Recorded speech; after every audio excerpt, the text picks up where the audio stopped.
Que le nom de Jésus-Christ soit béni une fois de plus. Soyez bénis, mes frères et sœurs, dans le Seigneur. Nous sommes aujourd'hui le 3 mars 2021. Jésus-Christ est Seigneur. Nous sommes en vie et nous sommes debout. C'est par sa grâce toute puissante et agissante parmi nous. Cette nuit, le Seigneur m'a réveillée. Je me suis réveillée dans la nuit. Je n'avais plus sommeil et j'ai commencé à prier pour un bien-aimé. Il y a un bien-aimé qui m'avait écrit, conformément au divorce, au remariage. En fait, ce bien-aimé est un enfant de Dieu. Il était marié et sa femme l'avait quitté. Donc sa femme avait demandé le divorce, d'après ce que j'ai compris. Sa femme a demandé le divorce et elle est partie. Et ils avaient eu des enfants. Et aujourd'hui, ce bien-aimé est un serviteur de Dieu. Il est un grand serviteur de Dieu et ça le dérange beaucoup parce que il n'a pas de femme. Les enfants vivent sans leur maman et il m'a demandé de prier pour lui. En fait, d'après ce que j'ai compris, il n'était pas pour le divorce. Il était contre le divorce, mais son épouse voulait s'en aller. Son épouse voulait s'en aller et refaire sa vie. Et ce bien-aimé m'a demandé de prier pour lui. Demander au Seigneur, est-ce que pour son cas, il n'y a pas une exception? Parce qu'il ne voulait pas divorcer, mais c'est sa femme qui l'a quitté. Elle est partie se mettre en couple. Elle est partie refaire sa vie. Et j'ai prié pour lui. Ça faisait déjà quelques jours que je priais pour lui, parce que c'était pas de sa faute. Il n'a pas trompé sa femme. Il a épousé la dame. Ils ont eu des enfants. Et la dame, un matin, elle a décidé de le quitter. Il m'a posé la question de savoir qu'est-ce que le Seigneur disait par rapport à cela. Il n'était pas l'auteur du mariage. Il était juste une victime. Donc lui et les enfants sont des victimes de cette femme qui a pris la décision de le quitter. J'ai prié pour lui la semaine dernière, je crois 2 fois. J'ai demandé au Seigneur, est-ce qu'il y avait un verset, est-ce qu'il y avait un règlement pour ce genre de cas d'enfants de Dieu qui ont été divorcés indépendamment de leur volonté. Et le Seigneur m'a répondu cette nuit. Il m'a répondu cette nuit, dans la nuit du 2 au 3 mars. Dans la nuit du 2 au 3 mars 2021. J'ai vu beaucoup d'hommes. J'étais en train de voir beaucoup d'hommes. Ça s'est passé cette nuit. Pendant que je priais pour mon frère, j'ai dit, Seigneur, est-ce qu'il n'y a pas un verset pour couvrir cette personne-là? Donc, j'ai vu des hommes. J'ai vu des hommes, on va dire, comme des hommes qui font l'haltérophilie. Comme des hommes qui font l'haltérophilie. Des hommes bien portants. Des hommes bien musclés. Des hommes forts. Ils étaient en bonne santé. Ils étaient nombreux en très bonne santé. Genre sportif. Le Seigneur m'a dit, regarde ces hommes. Est-ce que tu sais pourquoi ils sont comme ça? On me montre un bol. On me montre un bol. Et à l'intérieur du bol, je vois de l'eau. Et c'est comme si on a jeté des miettes de pain à l'intérieur. Il m'a dit, ces hommes-là sont en bonne santé parce que ils boivent ce liquide-là. C'était vraiment comme de l'eau. C'était très liquide. C'était très liquide. C'était de l'eau. Et c'est comme si on avait jeté des miettes de pain. Et le Seigneur m'a dit que ces hommes-là se nourrissaient de ce liquide et c'est grâce à ce liquide qu'ils étaient forts comme ça. Mais vraiment, je pouvais sentir la force en eux, je pouvais sentir la vigueur, je pouvais sentir la bonne santé, l'embonpoint. Quand j'ai vu ce qu'ils consommaient comme nourriture, personnellement, j'ai été dégoûtée. C'était de l'eau avec du pain. C'était même pas du lait. Parce que si c'était le lait, j'aurais vu que l'eau serait de couleur blanche. C'était comme de l'eau c'est comme si on a jeté quelques morceaux de pain à l'intérieur, mais vraiment c'était très liquide. Le Seigneur m'a dit que que les personnes que je voyais, c'était l'état d'âme des gens qui vivaient dans l'abstinence sexuelle. Et après, le Seigneur a commencé à me parler de Daniel. Il m'a dit, les hommes que tu as vus là, c'est comme ça que était Daniel. Lorsqu'on lit dans le livre de Daniel au chapitre 1, on dit que Daniel et ses 3 compagnons avaient refusé de manger les mets qui venaient de la table du roi.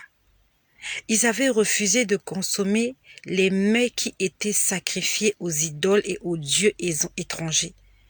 Ils avaient demandé à l'intendant de les nourrir de légumes. Et quand le roi était passé faire la visite, la Bible nous dit que Daniel et ses compagnons avaient l'air mieux portants que tous les autres jeunes qui étaient là et qui étaient nourris des mets qui venaient de la table des rois. Ça s'est passé cette nuit, le Seigneur me l'a dit. Que les aliments que Daniel et ses compagnons consommaient, ce sont les aliments spirituels dont sont nourries toutes les personnes qui vivent dans l'abstinence. Et toi, mon frère qui m'écoute, toi qui m'as demandé de prier pour toi, ta femme t'a quitté, tu es devenu célibataire, tu es devenu homme divorcé indépendamment de ta volonté. Le Seigneur m'a dit qu'il n'y a pas de verset biblique pour toi. Tu devras vivre dans l'abstinence et ça va te donner une force. Tu vas devenir comme Daniel. Tu pourras interpréter des songes. Tu pourras faire des choses extraordinaires parce que tu aurais pris la décision d'obéir au Seigneur. C'est pour ça que toi qui n'es pas encore marié, prends du temps dans la prière afin que le Seigneur te confirme si cet homme t'est destiné. Prends du temps dans la prière afin que le Seigneur t'atteste si cette femme est pour toi, afin que tu puisses pas te retrouver dans ce genre d'impasse, dans ce genre de situation indésirable, où indépendamment de ta volonté, tu es forcé à devenir eunuque. Tu es forcé à vivre toute ta vie seule, sans partenaire, parce que Dieu est contre le divorce. Toi qui n'es pas marié, prends du temps, ne sois pas pressé. Jeûne, prie, cherche la face du Seigneur, que le Seigneur te confirme que la personne avec qui tu veux te mettre en couple ne va pas te laisser, ne va pas t'abandonner, ne va pas te quitter pour un autre, ne va pas te quitter pour une autre, ne va pas te maltraiter, ne sera pas pour toi une occasion de chute. Et toi qui es marié à une seule femme, c'est ta première femme, reste fidèle à cette femme-là. Toi qui es marié à cet homme, c'est le seul mari que tu as eu dans ta vie. Reste fidèle à cet homme-là. Le divorce, c'est pas bien. Les couples sont séparés. Les enfants vont par-ci, par-là. Ils se retrouvent dans la rue, à la merci de la société. Les garçons deviennent des voleurs, des brigands. Les filles deviennent des voleuses, des menteuses, des prostituées, parce que les parents n'ont pas pu se supporter. Parce que les parents n'ont pas su se pardonner. C'est pour ça que Dieu nous dit, je vous donne un commandement nouveau. Aimez-vous les uns les autres. À ceci, tous connaîtront que vous êtes mes disciples. L'amour ne s'irrite pas, L'amour pardonne tout. L'amour ne soupçonne pas. L'amour ne recherche pas son intérêt. Demandons au Seigneur de nous apprendre à aimer. Aimer véritablement, pas aimer avec des intérêts, mais aimer d'un amour pur, de l'amour de Dieu. Voilà comment des gens se retrouvent dans des situations désagréables, dans des situations compliquées. Et toi qui m'écoutes, peut-être que ton mari veut divorcer de toi, tu n'as pas envie. Prie, jeûne, pour que Dieu change ses pensées. Peut-être que ta femme veut te quitter alors que toi tu l'aimes toujours. Prie, jeûne, afin que Dieu change ses pensées et que vous continuez à rester ensemble, élever les enfants. Sinon vous serez condamnés, soit à vivre dans l'abstinence jusqu'à la fin de votre vie, ou alors d'attendre que l'autre partenaire puisse mourir avant de se remettre en mariage. C'est, comme avaient dit les disciples à Jésus, si telles sont les obligations de l'homme pour la femme, vaut mieux ne pas se marier. Et c'est pour ça que l'apôtre Paul a dit, je vous conseille d'être comme moi. L'apôtre Paul n'était pas marié parce qu'il connaissait les obligations du mariage. On est obligé de supporter la personne. On est obligé de vivre avec la personne, avec ses défauts, avec ses qualités, avec tout ce qu'elle a. On est obligé de l'aimer, de ne pas s'irriter, de ne pas la soupçonner, de l'aimer telle qu'elle est et de tout notre cœur. C'est pas évident. C'est pour ça que nous avons besoin du Saint-Esprit. Tu as besoin du Saint-Esprit avant que tu te mettes en mariage, avant que tu t'engages avec un homme, avant que tu t'engages avec une femme. Demande au Saint-Esprit de te remplir. Que tu sois rempli du Saint-Esprit, afin que tu sois apte à faire face à toutes les difficultés que tu vas rencontrer dans ton ménage. La personne avec qui tu vas te mettre en couple, tu ne la connais pas. Avec le temps, les écailles vont tomber. Avec le temps, tu vas la découvrir. Est-ce que tu vas continuer à l'aimer? Comme au premier jour, comme devant le maire. Est-ce que tu vas continuer à sourire? Comme sur tes photos de mariage. Toutes les femmes sourient sur les photos de mariage. Mais quand vous allez chez elles, elles ont la mine grise. Elles ont la mine serrée. Alors que le jour du mariage, toutes les 32 dents étaient à découvert. Monsieur souriait aux éclats. Madame souriait. Mais quand vous passez chez eux 2 semaines plus tard, il y a un qui pleure, il y a l'autre qui est en colère. Il y a un qui fiaste, il y a l'autre qui insulte. Demandons au Seigneur de nous remplir de son esprit. Toi qui es fiancé, prends ta fiancée, mettez-vous en prière, jeûne et prière de 40 jours et 40 nuits. Que Dieu vous remplisse de son esprit. Que Dieu vous remplisse d'amour. Qu'il vous remplisse de bonté. Qu'il vous remplisse de bon sens. Qu'il vous remplisse de pardon. Qu'il vous remplisse de la maîtrise de soi. Soyez remplis du Saint-Esprit. Sinon, beaucoup de gens vont se marier et plusieurs vont encore divorcer. Et encore se marier et encore divorcer à la recherche de la personne idéale. La personne idéale n'existe pas. La personne idéale par excellence, c'est Dieu. Et c'est à Dieu que tu dois te confier afin qu'il t'apprenne toi à aimer. Ne demande pas à Dieu de te donner un homme qui t'aime. Ne demande pas à Dieu de te donner une femme qui t'aime. Mais demande à Dieu de t'apprendre à aimer ton partenaire. La Bible dit, il y a plus de bonheur à donner que de recevoir. Qu'est-ce que toi tu as à donner? Qu'est-ce que tu as donné? Qu'est-ce que tu vas donner à cet homme qui va t'épouser? Qu'est-ce que tu vas donner à cette femme que tu vas épouser? N'attends pas qu'elle te donne des choses. Peut-être qu'elle n'a rien à te donner. Peut-être que c'est elle qui attend que tu lui donnes tout. Et toi aussi, tu attends qu'elle te donne. Donc, tous les deux, vous êtes en manque d'amour et vous attendez que l'autre te donne. Mais qui t'a dit qu'elle pourra t'aimer? Qui t'a dit qu'il pourra t'aimer? Toi, si tu l'aimes, tu auras fait toute la différence. Qu'est-ce que tu as à donner? Est-ce que tu as de l'amour à donner? Si tu n'as pas d'amour à donner, ne te mets pas en couple.